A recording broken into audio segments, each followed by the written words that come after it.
يهدي لمن تبعه بإحسان إلى الوفاء. ما شاء الله كان ما لم يشاء لم يكن لا حول ولا قوة إلا بالله. رب اشرح لي صدري ويسر لي أمري واحلل عقدة من لساني يفقهوا قولي. ربنا زدنا علما. Alhamdulillah saya hormati para sesepuh, para ulama di sekitar Tasik yang hadir dalam acara kali ini, para kepala komandan-komandan pergerakan di aliansi umat muslim Tasik, apa namanya itu? Al-Mumtaz, Masya Allah. Mumtaz ini tahu apa artinya, Bu? Mumtaz sempurna, perfect, excellent. Mumtaz. Waktu saya kuliah di Universitas Islam Mekah, saya bersama 100 lebih mahasiswa di satu ruangan, satu mata kuliah, namanya mata kuliah An-Nahwu Al-Arabi. An-Nahwu Al-Arabi, gelar bahasa Arab. Kalau pas urusan semester, dari 100 lebih, hanya 2 yang dapat gelar Mumtaz. Yang dapat gelar perfect, 30 dari 30 nilai. Satu dari mereka adalah Muhammad Hussein Gaza, orang Indonesia. Akhir ada orang Indonesia yang dapat nilai sempurna dalam pelajaran bahasa Arab itu. Nomor salah. Ternyata memang Indonesia ini pokok-pokok Nahwu Sharaf Indonesia ini luar biasa metode pengajarannya dan itu diakui oleh seluruh dunia.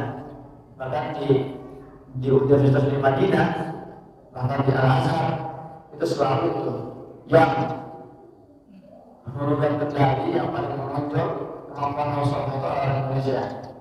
Masya Allah. Sini sana yang sudah menguasai Nahwu Sharaf berapa tangan? Harga gimana ini? Belajar Nahwu Sharaf itu, Pak, itu adalah kunci kita memahami Al-Quran. Kalau kita tak memahami Al-Quran, sulit berbedanya. Bukti kesuksesan kita mengembalikan kesejahteraan Islam, yaitu dengan mendekat kepada Al-Quran. Dan Allah SWT sudah memudahkan harus berhati. Dalam Al-Quran Allah mengatakan berfirman, "Walaqad yassarna al-Qur'ana lidzikr." Al-Quran itu sudah memudahkan sekali itu untuk dihafal, untuk dipelajari, untuk didalami. Dan Al-Quran ini rahasia kekuatan Gaza. Itu luar biasa. Saya 12 tahun tinggal di Gaza, Bu. Akhirnya saya mengetahui bagaimana mereka ini bisa hidup bertahan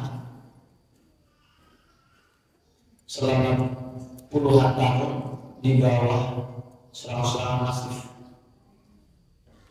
Tapi yang harus kita tenangkan di sini, ya, saya berdiri ya. Ini suara saya jelas tadi belakang, jelas para ustazah, jelas ya, jelas di atas, ibu, nggak ada ya.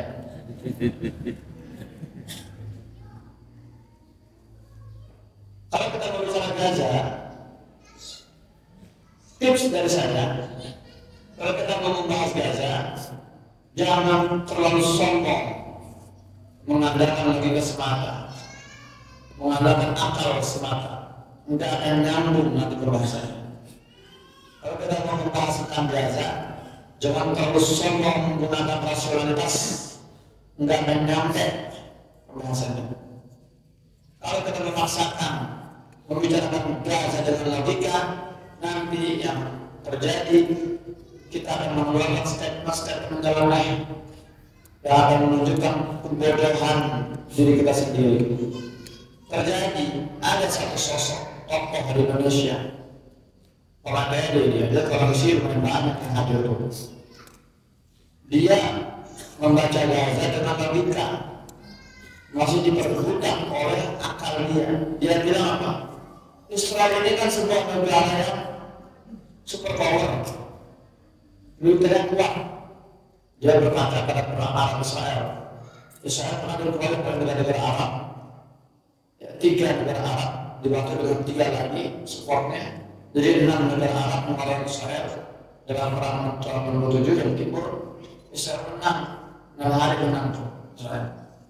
Itu dijadikan acuan karena Israel ini negara yang kuat dengan pasokan militer tak terbatas, pasokan teknologi militer tak terbatas dari dalam, pasokan bahan bakar tak terbatas dari negara Arab, pasokan finansial tak terbatas. Segitu kuatnya, masa melawan ormas sebesar Hamas, ormas kecil, nggak bisa menang-menang. Ada kan yang begitu Pak? Ada belum? Masa Israel yang segitu super powernya nggak bisa menghabisi Hamas yang kecil, ormas kecil. Karena dia terlalu diperbudak oleh logika, terlalu mengandalkan rasionalitas dia, akhirnya dia maksain menyimpulkan bahwa memang ternyata Hamas ini adalah buatan Yahudi. Ada gitu Pak? Ada ya? Memang Hamas itu buatan Yahudi. Masa Hamas bisa dihancurkan oleh Israel yang segitu besar? Ini contoh kedunguan statement yang keluar akibat apa? Orang itu diperbudak oleh logika. Kita bicara Gaza, pakai iman, baru nyampe, pakai Al-Quran, baru nyampe nanti bahasanya. Karena para pejuang-pejuang Gaza ini, ketika berjuang, mereka tidak hanya mengandalkan logika, enggak. Habis satu hari itu mereka hanya berdiri bersama iman, dan bertahan.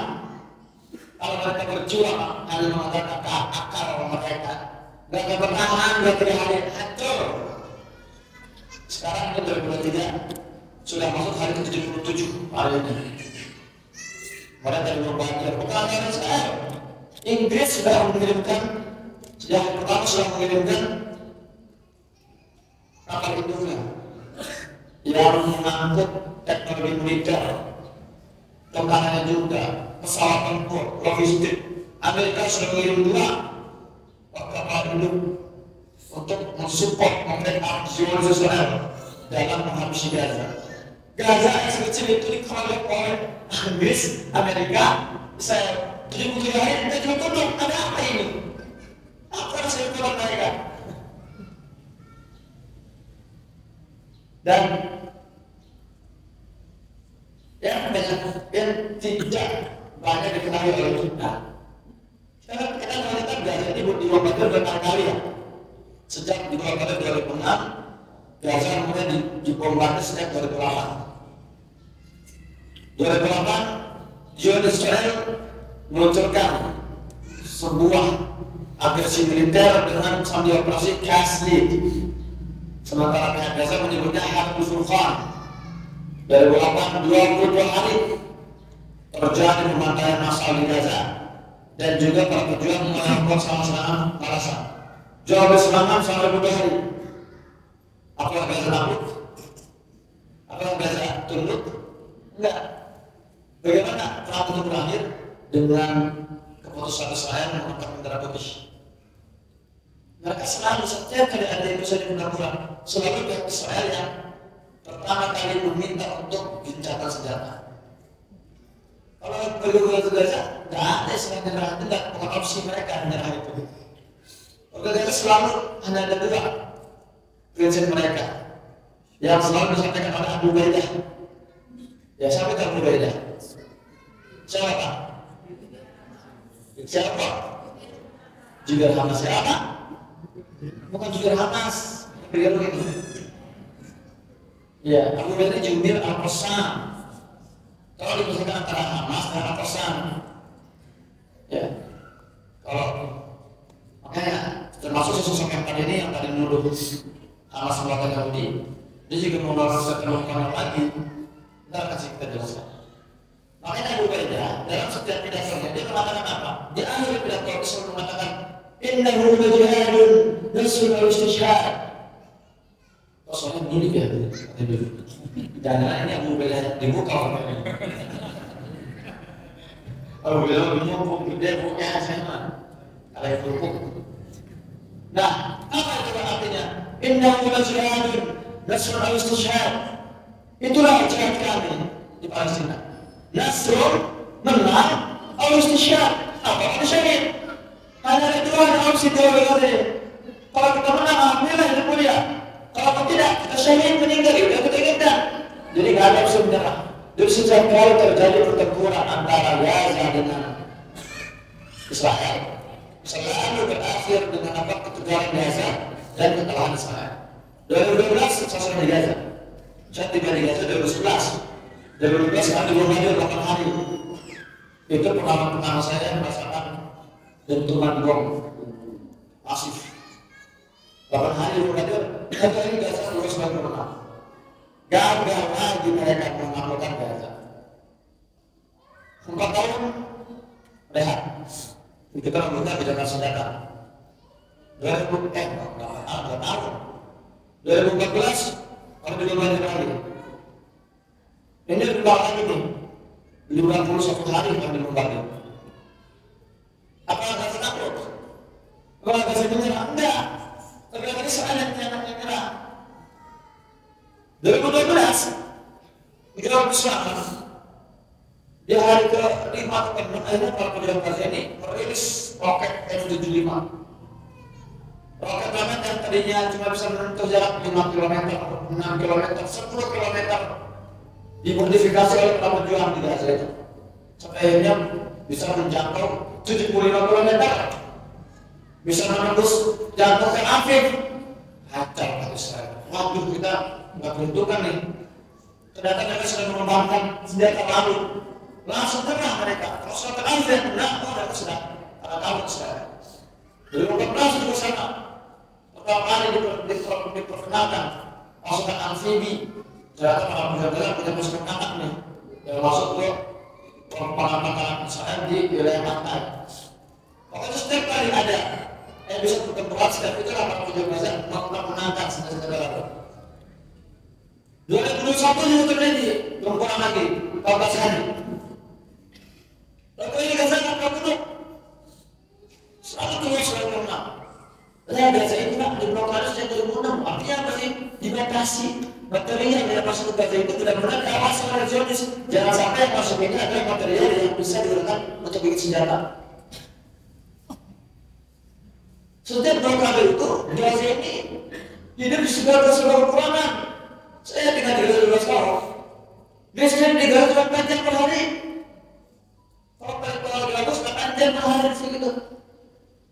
Pernah sih 24 jam, tapi sekitar segitu doang. Jadi seorang penuntut cuma seminggu listrik itu normal 24 jam. Sisanya 4 jam, 6 jam per hari. Aduh, kalau kita bicara krisis medis, sudah krisis sejak sebelum Islam sudah krisis. Kenapa kan belum ada? Krisis air bersih di Gaza ini 3% doang air yang layak konsumsi. Krisis apa lagi? Krisis ekonomi aja. Misalnya itu sudah pasti itu. Dengan segala keterbatasannya Gaza selalu bertahan. Apa rahasianya? Itu yang membuat saya repot. Bahkan tahun ini sudah 77 hari. Saya akan membandingkan sedikit bagaimana keadaan adalah Gaza. Hiroshima, sebuah kota di Jepang, luasnya 900 km persegi, dijatuhi bom oleh Amerika 12.000 ton, langsung menyerah mereka. Stop, kurang kekian. Kami teramat dulu stop. Hiroshima, Gaza yang luasnya cuma 360 km, seperti Hiroshima, tahu sudah berapa ton dijatuhkan bom oleh Israel? Tahu tak? Kalau tadi Hiroshima kan 12.000 ton, Gaza itu cuma 300 ton, 300 kilometer persegi. Itu dihujani sejauh ini sudah 60.000 ton, 5 kali lipat dari yang jatuh di Hiroshima. Tapi Gaza tidak ada, nggak pernah ada salah ngalahin. Baik itu penjualnya maupun ibu-ibunya. Ibu-ibu Gaza tidak pernah. Stop, lewatkan belakang kalian buat stop, tinggal di Allah. Stop, para pejuang sudah kita tersambung, berjalan berjuang, tapi sudah tidak hancurkan. Ibu-ibu Gaza ketika kemarin saya lihat videonya tentang itu, ketika anak-anak terbunuh, nangis dia. Manusia wajar nangis, Tapi nggak lama dia rusak dan mati, dia bilang, ya Allah, tidak ada di Palestina, tidak ada di Aqsa. Ya Allah, anakku meninggal, ya Allah. Ini harga yang harus kami bayar demi menebus Al-Aqsa. Kita akan sebagai siaga ya, bergerak bidang menuju ke Aqsa itu kan bergerak dengan nyawa, bidang dengan darah menuju ke Aqsa. Karena kita terus ke Aqsa. Kita loh lihat, tapi prakteknya bu, kita kirim donasi untuk vaksin aja masih uang sisa. Kita bicara kerja masih pakai energi sisa, waktu sisa. Yakin mau bisa menebus dengan darah dan nyawa kalau kita masih menjadikan Al-Aqsa ini isu yang tidak prioritas, isu sampingan, perjuangan sampingan. Hati-hati, jangan-jangan kita termasuk orang munafik ini yang lisan dan hatinya, lisan dan perbuatannya tidak sesuai. Kita mengatakan beliau bidang nafti dari Aqsa, ini adalah konsekuensinya. Ini Allah kasihkan loh. Kita teriak-teriak siap membagikan darah dan nyawa. Tapi kita bicara Palestina, masih yang sisa kita berikan. Sementara di Gaza mereka sudah tidak hari-hari, rumah mereka sudah hancur. Pabrik mereka sampai tahun pertama hancur.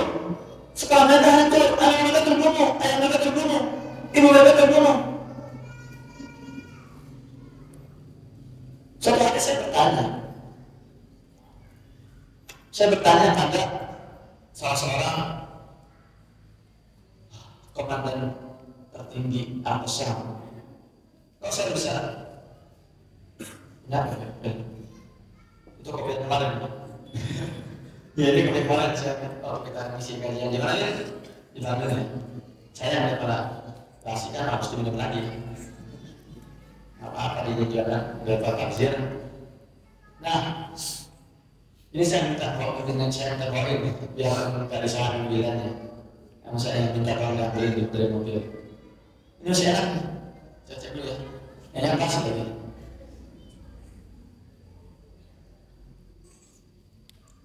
Anak.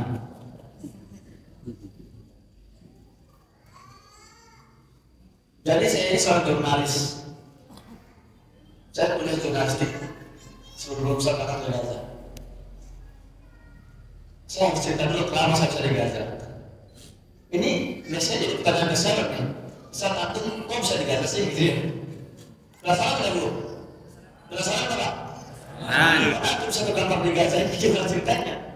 Apa lagi jalan masuk pintu kayak tiba di Gaza gitu?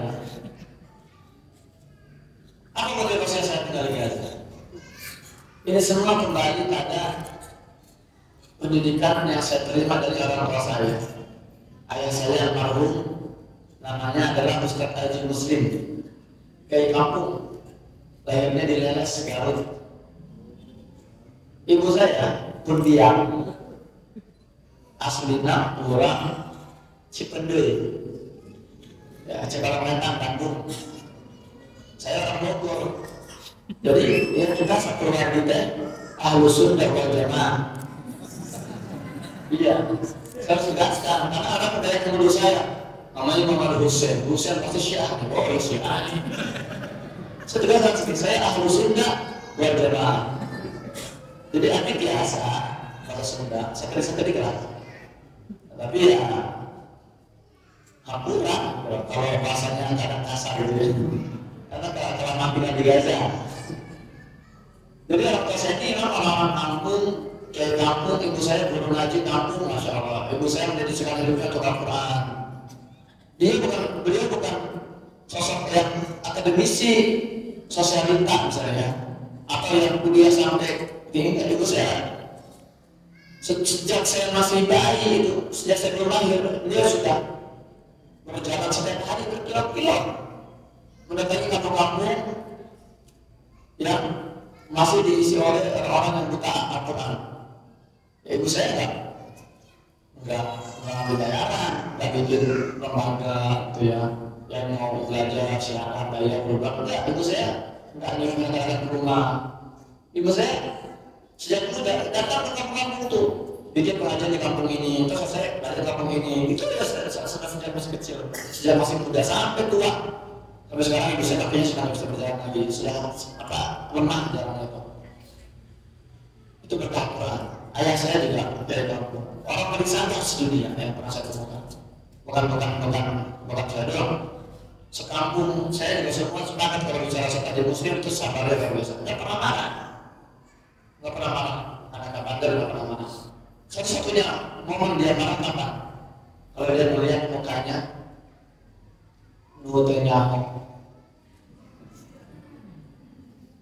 terang ke ibu, saya nutenya teh Benyamin nutenya ya, berarti saya tuh jangan bilang setannya kalau setannya apa setannya setan juga nggak sekolah Netanyahu betul. Setan anak air gue sama Netanyahu gue pas kejadian itu kali ada setan. Jadi bapak saya kalau melihat muka Netanyahu di TV itu udah nggak bisa diam tuh. Julit apa ya kasih julit apa si tampulang Netanyahu gitu loh. Mana memang semangat jual beli itu tinggi sekali. Dan saya selalu ditanamkan nilai itu pada dalam hati saya, pada orang tua saya. Saya kamu itu punya misi besar dalam hidup ini. Masjidil Aqsa itu harus dibebaskan. Ada saudara kamu di Palestina yang membutuhkan kekuatan kamu, membutuhkan support dari kita semua. Sejak kecil saya juga ditanamkan itu. Hadis-hadis yang kita pelajari ada tentang Baitul Maqdis, Al-Quran, ayat Al-Quran, ayat tentang Baitul Maqdis. Jadi perjalanan saya ke Gaza ini bukan perjalanan setahun tahun. Ini berbentukan sejak kecil. Sampai satu momen, saya kelas 6 FI, kalau saya tidak ya, saya lahirnya di pondok pesantren. Pondok pesantren itu yang bukan ayah saya, kalau dari nol. Dari itu masuk hutan, ayah saya orang pertama yang tinggal di situ, rumah pertama di situ. Tapi sekarang sudah ada ribuan alumni di situ kan, sudah ada ribuan orang sekarang tinggal di situ. Ketika saya kelas 9 SD, MI, ada satu momen di mana masjid kampung kami ini kemasukan jurnalis Palestina masuk ke masjid kami, bicara di podium. Dulu kan bagian sekarang ya, sekarang kan dikit-dikit imam dari Gaza, gitu ya. Saya dari Gaza, kami sholat di masjid-masjid. Dulu kan tahun 2000 awal 2021 itu ya seperti itu. Jadi ada Palestina itu semua itu ngumpul semua sekampung tuh di masjid. Saat itu dia bicara ya seperti itu. Dia bilang apa? Dunia ini ibarat seekor burung. Ada sayap kanan, ada sayap kiri. Palestina adalah jantung burung itu. Kalau saya akan menguasai jantung itu, maka dia akan menguasai dunia. Luar biasa singkat, tapi jelas ada. Terus dia memperlihatkan foto-foto, video-video tentang Palestina, pembantaian Palestina. Saya nangis ya, saya masih kecil itu masih usia 12 tahun. Nangis saya kejar. Nggak tahan saya. Apalagi ketika melihat satu video. Bisa terus, jangan bisa pada temennya. Gitu ya. Bisa ada terlihat ya? Ada pernah coba di program internet. Ada satu video puisi anak gadis Palestina itu sampai sekarang suaranya masih berniat. Itu sekarang 20 tahun yang lalu itu 20 tahun lalu itu masih terdengar suara dia. Saya lihat itu di layar tembok itu. Abi yaquluna anta mujrim wa fil haqiqati anta lasta mujrim. Abi lima yarimuni bik يدخلونك دون أن تقبلني قبلة واحدة دون أن تمسح دم أمي أين أبي؟ Dia bicara tentang ayahnya yang ditangkap oleh Zionis, yang ditangkap tanpa sempat mengecup pipi anaknya, tanpa sempat mengusap air mata ibunya, dituduh teroris pada ayahnya orang baik. Saya nangis ketika itu tadi itu. Dan akhirnya saya saat itu berdoa, ya Allah, dalam hati saya, ya Allah, suatu hari nanti saya harus tinggal di Palestina. Saya bilang, ya Allah, bawa saya ke Palestina, ya Allah. Itu adalah doa Mama Rusa Derajat ketika masih usia 12 tahun. Tapi saya sadar, saya ini bukan orang dari keluarga berada. Almarhum ayah saya ini adalah sanes jelma penghar oleh orang kaya. Saya tahu saya tidak mungkin bisa ke Gaza mengandalkan finansial, keluarga saya nggak bisa. Tapi saya berdoa itu, ya Allah, mulai hari ini saya berikrar dalam saya akan menjadi buta dalam belajar bahasa Arab. Saya akan mati-matian belajar bahasa Inggris. Saya harus punya hafalan Al-Quran. Saya harus bisa azan. Saya dulu bisa polos. Saya pikir kalau saya bisa 4 hari ini, saya bisa survive, saya bisa bertahan di mana pun saya di level bahasa Arab, bahasa Inggris, Al-Quran dan azan. Itu dulu saya pikir itu adalah skill yang harus saya miliki untuk bisa bertahan di Palestina. Sebagai semakin besar, lulus Aliyah, ya, saya memutuskan untuk ambil jurnalistik di Universitas Kampung juga, masih di kampung sana. Dulu saya masuk orang yang dianggap cerdas. Kalau saya mau daftar ke ITB, Unpad, UI, jauh, nggak akan tembus. Nah, akhirnya saya memilih untuk sekolah kuliah di sekolah 3 kampus Alfata. Saya belajar jurnalistik. Karena saya pikir, kalau saya nanti di Gaza, saya harus bisa mengemas informasi dengan profesionalitas, profesional. Maka saya harus melihat kemampuan dengan jurnalistik. Disitulah saya kuliah jurnalistik. Gak lama saya, cuma 2 tahun, kurang dari 2 tahun saya merasa udah cukup lah, dasar-dasarnya ada sih harus lama kuliah, selesai lah. Akhirnya apa? Akhirnya saya mondok di Meranggen, Demak, Jawa Tengah. Itu saya belajar filsafat di situ, ilmu alam, ilmu mantik. Cuma 9 bulan, nggak lama. Udahlah cukup lah, sampai lama-lama sih. Saya nggak tahanan saya kalau dalam hal itu udah cukup lah. Insya Allah saya dengan umur 9 bulan itu saya jadi mahasiswa terbaik di Gaza. Nah, tapi saya memulai satu hal. Setelah 11 bulan saya belajar mondok di sana, saya memahami satu hal. Ternyata disiplin ilmu baca kitab gundul ini tidak menjamin orang itu bisa bicara bahasa Arab percakapan. Betul ya Pak? Iya. Di Tasik ini kan kota santri ya. Sampai di mana kan? Tanya deh yang sudah jago kitab gundul. Kalau ngomong bahasa Arab baca enggak? Enggak. Betul kan? Itu yang saya rasakan. Tapi saya lihat, ini belum mantap saya bilang nih. Saya mondok lagi ini di mana di Megamendung, Bogor. Itu pondok kesal dan Nasir itu. Saya belajar di situ bahasa percakapan. Jadi perjalanan saya itu ya seperti itu. Perjalanan saya adalah perjalanan mempersiapkan diri agar kalau saya dilempar ke Gaza, saya sudah siap. Benar, nggak bisa boleh. Lagi-lagi saya dengan agen nggak selesai itu. Akhirnya saya lanjut ke pesawat itu selesai juga. Udah saya bilang. Nah, dari sekolah akhirnya ada momen di mana ada ratusan aktivis kemanusiaan dari berbagai negara berkumpul. Mereka membuat gerakan namanya Konvoy Asia Gaza, Konvoy Janda. Jadi mereka bergerak dari India, kemudian dari barat ke Pakistan, ke Bangladesh, ke Iran, Turki, Suriah, Lebanon, Mesir, Gaza. Saya didaftarkan oleh ayah saya. Bapak saya bilang, saya punya anak-anak 16 orang, satu udah kafir ke Gaza. Saya juga kafir ke Gaza, saya mau ke Gaza. Ya, kalau kan udah siap nih, sekiranya udah matang, terus langsung ke Gaza saya. Jadi pelayan orang Gaza. Saya enggak. Bagaimana saya nangkapnya? Satu kampung itu patungan. Iya, udunan satu kampung itu. Saya patungan untuk memberangkatkan saya ke Gaza. Itulah kisah saya ke Gaza. Nah, kembali ke yang tadi, saya ada di Gaza. Saya sebagai seorang jurnalis, aktivis manusia, tapi saya lebih enak, lebih senang di gerakan jurnalis. Sebagai seorang jurnalis, saya punya akses sana sini. Saya mau wawancara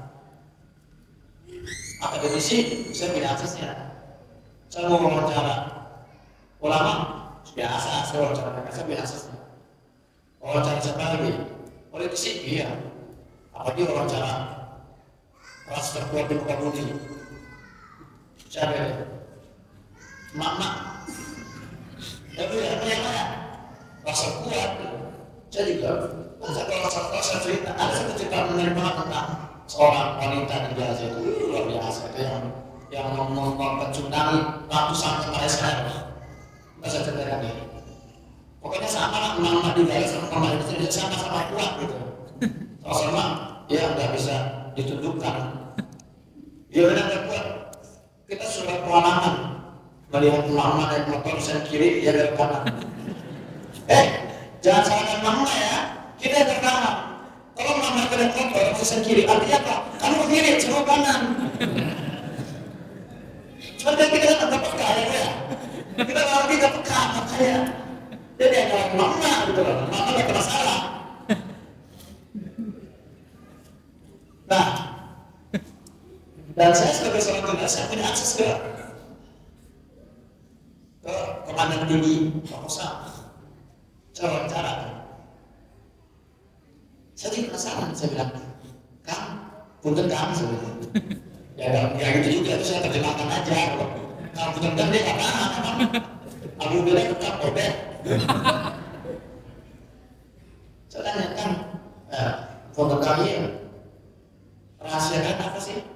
Kok kalian bisa seperti ini? Dibombardir berkali-kali, dibombardir bertahun-tahun, nggak juga diunduk, nggak juga menyerah. Ketika saya bilang jangan bicara Gaza dengan mengandalkan logika semata, karena jawaban si orang ini, si komandan ini, enggak menggunakan logika. Dia enggak berteori, kami menggunakan enggak. Dia enggak berfilosofi, enggak berretorika, enggak. Apa jawaban dia? Oh, kami alhamdulillah hanya menerapkan Al-Quran surat Al-Anfal ayat 60. Itu ayat jawabannya. Kami menerapkan Al-Anfal ayat. Dia nggak jelasin lagi apa itu isinya, apa itu pada berita. Sok, jangan celana lah. Saya sendiri. Alhamdulillah saya sudah ngobrol ke rangkaian. Jadi saya paham lah, saya sudah ngobrol sama Pak Nasir. Bisa Pak Nasir itu Pak, butuh alat tadabur di Indonesia itu. Kalau saya bisa keluar, dalam-dalam dia itu. Saya nggak terpengaruh oleh pemikiran beliau. Saya melakukan budaya ayat ideologi saya. Pak Nasir. Langsung, oh itu pesan saya bilang. Kalau gini cerdas ya, nggak mungkin di kamar ada khusus saya bilang. Paham dulu. Kalau paham mau saya jelasin ya apa itu. Nggak mau jelasin nanti antar. Yang sambung selama ya. Ya perlu saya jelasin ya. Allah berfirman, "A'udzu billahi minasyaitonir rajim. Bismillahirrahmanirrahim. وأعدوا لهم ما استطعتم من قوة ومن رباط الخيل ترهبون به عدو الله وعدوكم وآخرين من دونهم لا تعلمونهم والله يعلمهم وما تنفقوا من شيء في سبيل الله يوفى إليكم وأنتم لا تظلمون. Wa'addu, dan persiapkan oleh kalian semua. Asal katanya ada yu'iddu i'dad. Makanya kalau kita mau ngampus di Libya ada namanya berharap i'dadiyah, berharap persiapan. Itu persiapan kalian semua lawan untuk mereka. Mastata'tum, semampu kalian, semampu apa? Ini kuncinya nih. Biar kita fokusnya di kalimat ini nih. Mastata'tum, semampu kalian, ini nih kuncinya nih. Apa yang dipersiapkan? Min quwwatin wa min ribatil khair, kekuatan kalian, kekuatan memanah, kekuatan menembak, kekuatan berulat, kekuatan apa lagi? Apa betul? Dan ribatil khair, kemampuan mengendarai kuda.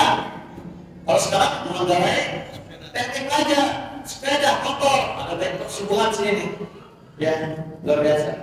Kekuatan persiapan mengendarai apa? Para layang. Kalau para layang bagaimana? Dan digelar alasan untuk menembus Israel, para parasut. Persiapan kekuatan apapun yang kalian miliki ya. Tapi syaratnya apa? Harus mampu kalian. Ini kuncinya. Kalau sudah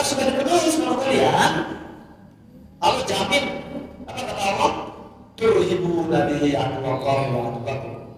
Kalian akan mampu menggetarkan musuh-musuh kalian, menteror musuh-musuh kalian, mengalahkan musuh-musuh kalian. Aduwallah, musuh-musuh Allah, wa aduwwakum, dan musuh-musuh kalian. Wa akharina min dunihim. Nah, jangan lagi nih kata Allah dan orang-orang lain selain mereka. Jadi ada musuh Allah, musuh kalian, dan ada orang lain selain mereka. Siapa nih? Allah tidak mengakui musuh. Padahal diberikan akharina min dunihim. La ta'lamunahum aw ya'lamuhum. Kalian tak tahu ada orang lain selain mereka. Nah, sebagai ulama tafsir menafsirkan akhirin ini orang munafik, nggak punya muslim, nggak punya beriman, tapi dia menyerang, menduga, memfitnah, mencoba. Ada yang seperti itu? Jadi yang serangan 7 Oktober dari Gaza ke Israel itu tidak hanya membuat gundah, menghancur, melulatahkan semangat musuh, tapi ada juga yang harus terganggu dengan itu semua.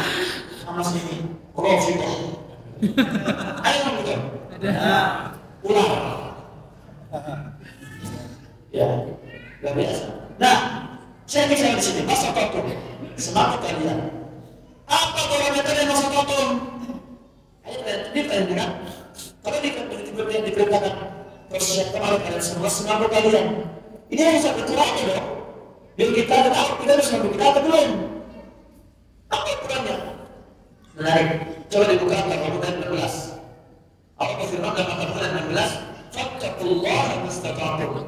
Maka bertakwalah kalian semua kepada Allah semampu kalian. Sama-sama ada kalimat semampu kaliannya. Tapi di sini yang beda apa? Perintahnya. Kalau ayat pertama Allah menyebutkan persiapkanlah kalian semampu kalian. Kalau yang kedua, fattaqullaha, bertakwalah kalian semua kepada Allah semampu kalian. Oke, stop. Kita fokus kata apa semampu kalian. Suatu hari ada seorang anak muda di Afghanistan. Dia lagi baca Quran. Kalau ayat 16, dia baca tuh. Fattaqullaha mastata'tum. Saya harus bertakwa pada Allah semampu saya. Apa Quran semampu saya? Gimana cara ukurnya? Akhirnya dia mendatangi seorang syekh, namanya Syekh Abdul Azzam. Orang Palestina ya, Syekh Abdul Azzam ini. Doktor, S3, Usuluddin, orang besar, ilmuwan, akademisi, cendekiawan muslim. Tapi dia banyak penghabisan hidupnya di Afghanistan, berjihad melawan Uni Soviet. Sekarang ada dari datang, ya Syekh, mohon punten saya kita menuju membaca surat Al-Qur'an ayat 12. Ada perintah bertakwa semampu saya, tapi saya tidak tahu terang apa ukuran semampu saya. Gimana cara mengukurnya? Syekh Abdul Azzam ini usia sudah tua, antara 60 ke 70 tahun, bisa dibilang sudah tua. Dia berdiri di depan gedungnya, dia ngirim salat kami. Ikutin saya. Kemana saya ikut lain? Kalau banyak nanya, dibawa ke sebuah lapangan terbuka. Mulai dia berlari, diikuti oleh seorang murid. Berlari 1 putaran, jogging 2 putaran, kencang larinya 3 putaran. Namanya anak tua ya, suruh lari kali itu nggak kuat. Tapi sekarang nggak ada anak tua sekarang suruh lari cuma kerja kuat nggak? Apa yang rokoknya nggak kuat stamina-nya. Sampai tapi anak tua ini terhenti, sudah tua ini terhenti. Kenapa sudah habis? Sampai dia bang, nggak kuat dia dong. Nah, pingsan. Waduh, kata seorang murid. Lumayan tuh. Kalau saya nggak tafsir kok malah dia tafsir pingsan. Pusing dia bawa syekhnya. Apa anak-anak kan orang tua dirawat di rumah. Ketika sudah siuman, sudah sadar, ditanya lagi kepada murid saya, kan saya cuma nanya tafsir masa kotor, kenapa saya harus dirawati sampai pingsan pula? Apa dia bilang? Wahai anak muda, inilah anak-anak mastata'tum. Kalau Allah perintahkan kamu berlari, maka berlarilah. Jangan berhenti sampai Allah yang menghentikan. Jelas ya? Jadi ukurannya ukuran kita manusia, ukuran Allah. Jangan kita suruh lari, tapi dikit sampai Allah mastata'tum nih. Berlari dah. Itu bukan mastata'tum namanya. Itu namanya apa? Bukan kalian. Bedain antara semampu kalian dengan semau kalian. Kembali dari Al-Fatihah. Nah, makanya para pejuang Gaza, para mujahidin di Gaza, ketika mereka disuruh persiapkan diri, mereka persiapannya semampu mereka, nggak semua mereka. Itu rasanya benar-benar kuat. Karena Al-Quran dasarnya, bukan logika, bukan teori-teori dunia. Makanya kalau bicara Gaza, jangan bicara logika sekali lagi ya. Bicara Al-Quran keimanan, biar nyambung. Makanya di Gaza ini hanya ada dua aktivitas para pejuang. Kalau tidak mereka berjuang, ketika bertempur hari ini, Gaza lagi bertempur nih, mereka berjuang. Cukup melawan tenteng aja, melawan pasukan infanteri mereka, pasukan mereka sangat dibunuh ya mereka. Bertempur mereka, meninggal syahid. Disebutnya apa? Syahada ma'arakah. Mereka bertempur, selesai pertempuran, jalan senjata, mereka tak bertahan. Mereka tak pernah satu dah, sampai dia udah 2 bulan tempur. Enggak. Mereka langsung kembali menata para militer mereka, para militer mereka. Mereka akan lagi. Jadi cuma dua teman seluruh pejabat itu. Kalau kamu tempur, latihan. Wajar kalau sekarang seluruh analis militer dunia sepakat nggak akan ada pasukan elit manapun di dunia ini dan kemampuan tempur, kemampuan personil di dunia itu mengalami pada pejuang pesan dada. Karena para pejuang itu terus adanya. Mereka latihan semua ini semuanya apa? Mereka latihan tuh 2 tahun sekali ujian praktek. Selesai latihan lagi, 2 tahun lagi ujian praktek lagi. Setelah kita ngapain? Setelah kita ngapain? Oh enggak, akan bisa menang. Kalau tempuran fase itu. Nah, makanya ketika Gaza persiapan, di masa lalu Gaza bersenjata, mereka nggak diam. Mereka nggak ada trauma, mereka bangun trauma militer. Tahu nggak? Berapa dalam trauma yang mereka bangun? 30 meter dari sini, paling berapa? Cuma 15 meter ya? Ke atas ya? Tadi 15 meter ini, 15 meter kok. Bayangkan mereka menggali 30 meter, 25 segini. Dibangun untuk peralatan keluar. Sampai bawah, mereka bayangkan itu berapa kilometer lah? 200 kilometer. Dari sini ke Jakarta, sampai 200 kilometer. Ya? Kalau lebih ya? Bayangkan. Itu mereka cari. Nah, ini dah nih, perumahannya. Dan ini sekarang ini juga dengan alat waktu. Bukan alat untuk pelaporan atau alat modern. Dia akan melakukan blok di dalam itu seperti itu. Jadi dibangun itu oleh engineer juga. Ini juga benar nih, dalam kondisi yang tepat itu memang ternyata dari terowongan yang mereka desain untuk perjalanan mereka. Masya Allah.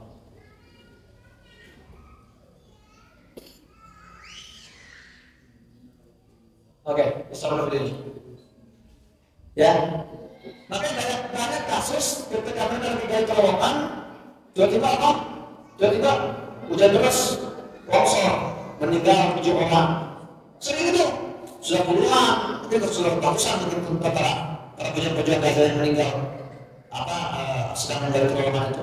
Kemarin mereka sedang merakit bom, latihan merakit bom, meledak, 5 orang meninggal syahid. Makanya di Gaza selain ada syahid Ma'arakah, ada juga syahid Zidan. Syahid Ma'arakah mereka yang meninggal dan pertempuran, syahid mereka yang meninggal saat sedang persiapan. Itu luar biasa. Ketika Allah memerintahkan persiapkan diri kalian, apa kalian militer kalian, mereka persiapkan semampu mereka. Mereka tidak berhenti sampai Allah ya menghentikan. Jadi wajar. Ini Allah jamin mereka bertemu hari ini. Mereka katakan tentang Nakasa yang harganya miliar, ratusan miliar rupiah itu dihancurkan oleh senjata buatan lokal mereka. Yasir 105 60 RPG itu. Dan kita sih dipertontonkan. Coba ada ya, coba diputar satu beberapa video bagaimana mereka ini melambangkan teknik itu bahasa Korea. Nah, apabila salah satu dari mereka kalian kan ada suara ya. Coba digedein. Digedein. Layar. Layar digedein layar.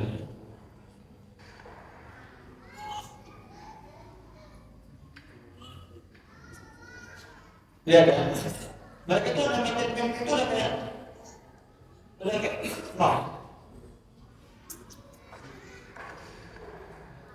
Dan itu terus tuh hancur mati semua dalam mem itu. Jadi ini memang mereka juga sudah pelajari lama. Mereka kan yang paling paham detail struktur tema. Mereka paham banget kata-kata itu. Mereka tahu di mana titik-titik kemana. Mereka tahu materi apa bisa tembus ke tubuh sampai apa teknik media itu. Dan juga tentu mereka tahu bahwa mereka akan sendirian ketika berperang. Lihat dia contohnya.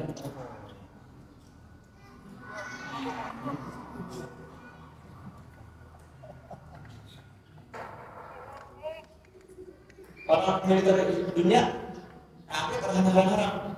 Ini kan belanja itu dari mana sih? Tangan kosong datang, pakai balik lagi.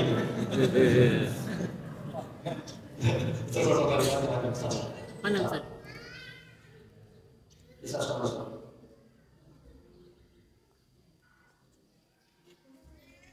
Paket. Oke. Jadi kita lihat di berbagai video, itu jaraknya jauh loh. Mereka dengan situasi yang seruntuhan, gitu ya, tempat yang nggak stabil untuk nembak, itu ketika menembak, kena tepat itu. Itu kalau secara logika doang itu sulit. Ada sebuah rekaman suara, ini original ya, sudah diidentifikasi. Ada salah seorang pejuang, dia keluar dari terowongan, dia melihat orang yang depan dia jauh. Lalu kalau di dalam orang ada suara, ya Allah, oh good, dan kata-kata, ada suara itu, wahai Allah, enak, dan lalu, siapa sih? Suara siapa ini? Terus dia tembak, itu kayak tidak ada yang bisa itu. Karena mereka akan sudah jamin kalau kalian persiapkan diri sebagai mulia, dan benar-benar Allah akan bantu di dalam perang. Kalian menang itu. Ya, dan yang terpenting juga kita lihat mereka ketika bergumul, mereka sambil yasin, coba diulang dikit videonya. Ya, coba di dia suaranya. Dengar suara, mereka sambil yasin, dengar suaranya. Mana ini nggak suaranya?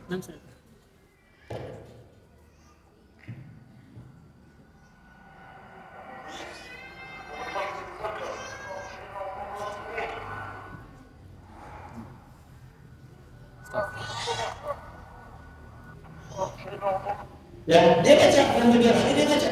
Waja'alna min bayni aydihim sadda, wa min khalfihim sadda, faghshaynahum. Ini sebenarnya sini. Apa artinya? Dan kami menjadikan di depan mereka tembok, belakang mereka tembok, dan mereka tak bisa lihat. Ini ayat yang dibaca Nabi SAW ketika beliau hijrah dari Mekah ke Madinah. Di mana itu kan beliau berhijrah nih, dilempung orang-orang Quraisy. Rasulullah SAW baca ayat itu. Akhirnya beliau keluar, dan beliau kata orang Quraisy. Beliau bisa ambil kasir, kalau di atas kepalanya orang Quraisy. Beliau jangan. Makanya orang Quraisy itu baginya bisa dari mana itu? Itu sebenarnya itu kalau Al-Quran. Tapi kalau belajar sebenarnya Pak. Ya, dan motor kursi bilang, baca dulu saja, mau saja. Agar selepas dari apa kursi bilang, yang itu juga. Gak profesional namanya itu. Lalu gunakan dalam perang.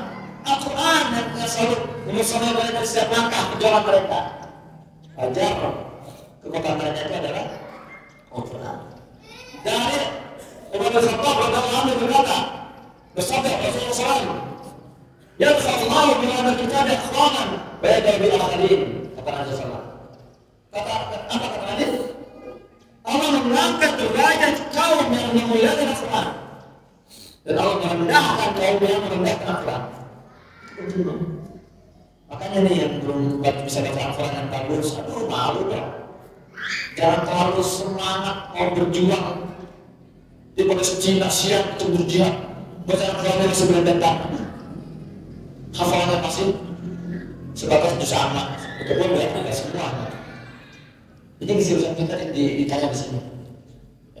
Dan ingat ya, Bapak Ibu, ketika Allah menurunkan Al-Quran surat Al-Anfal ayat 60, ketika Allah mengatakan persiapkan orang kalian semua kalian, itu diturunkan untuk orang bahasa saja atau untuk kita semua?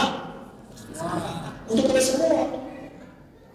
Makanya sekarang apapun latar belakang kita, profesi kita, impian kita harus diikat dalam perjalanan lulusan diplomatis. Dia semangat dari dia motor. Dia motivasi ini ada tujuannya loh. Ibu-ibu, kalau punya anak, tanya, nak, begitu apa nak? Dokter. Alhamdulillah. Jadi dokter yang sukses ya. Lalu dapat ini uang banyak dari jangka penghar. Itu motivasi dari anak-anak itu. Diikat dalam Palestina. Nah, kalau kamu jadi dokter, jadi dokter yang paling terbaik lah untuk mengobati para pejuang di Gaza. Itu keren. Mau jadi apa anakku, putraku? Aku mau jadi insinyur Pak. Bagus, jadi insinyur terbaik. Agar kamu bisa membuat senjata kepada pejuang Palestina. Itu ikatnya.